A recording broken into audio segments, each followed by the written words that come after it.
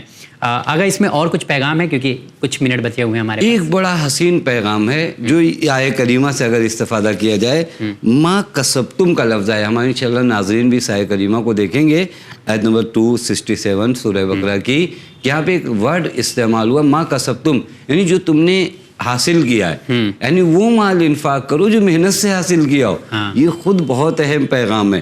میں کبھی کبھی مال حرام لا کر انفاق کرتا ہوں، یہاں پر انفاق کی وہ چاشنی نہیں ملے گی. بالکل. ایک آپ آؤ، میں ان لوگوں سے کہوں جن کے پاس پیسہ نہیں ہے، وہ دن بھر مزدوری کر کے آئے ہوں، بڑی مشکل سے 500 روپیہ ہاتھ لگاؤ اور ان کو لگے کہ 400 روپے میں ان کے گھر کا خرچہ چلا جائے گا.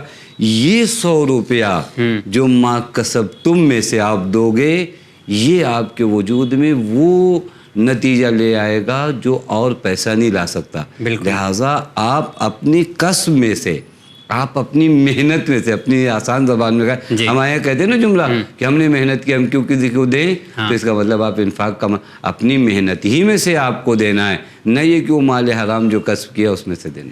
ایکچولی ہوتا ایسا ہی ہے، کیونکہ وقت بالکل نہیں ہے کہ جیب میں حرام کی کمائی ہوتی ہے، حلال چکن کی دکان ہم لوگ ڈھونڈتے ہیں. تو جب ہمارے پاس حرام کی کمائی آتی ہے تو کچھ حلال کام یا نیک کام ڈھونڈتے ہیں کہ اس کے ذریعے ہمارا جو مال ہے وہ پاک ہو جائے. سو یہ شاید اسی چیز کو اس آیت میں بیان کیا گیا ہے کہ آپ کو پاکیزہ مال راہ خدا میں خرچ کرنا ہے. آگا بہت شکریہ کیونکہ یہ بہترین پیغام تھا آج کے ایپیسوڈ کا.